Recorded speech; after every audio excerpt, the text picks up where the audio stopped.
A bill requiring firearm safety to be taught to public school students passed in the Utah House on Valentine's Day. Sponsor Rex Shipp of Cedar City introduced HB 104. Thank you, Mr. Speaker Pro Tem.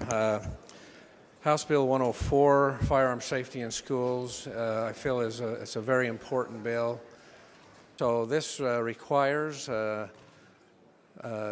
be taught firearm safety in the schools a certain number of times. There's an opt-out for parents that want to opt out of the situation. Also speaking to the bill was Representative Neil Walter of St. George. I appreciate the good sponsors' effort on this piece of legislation. We've had a number of discussions in trying to figure out the right way to bring this legislation forward.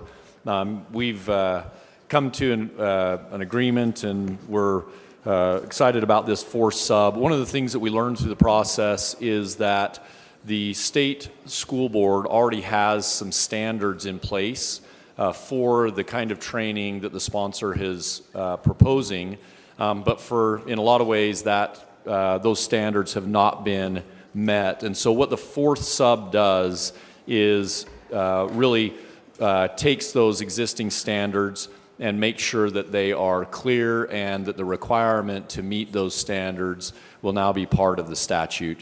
And so I appreciate the sponsors' willingness to work with me on this and appreciate the efforts to help move this particular piece of legislation forward.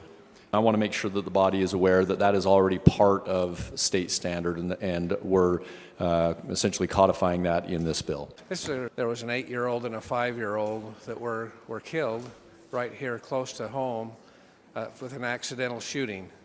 And so this just takes 10 minutes a few times while the kids are in school to teach this.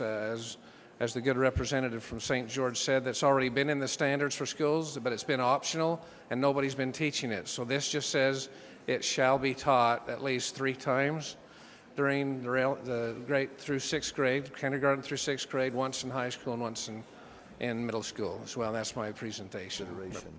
After passing the House by a vote of 59 to 10, the measure now moves to the Senate.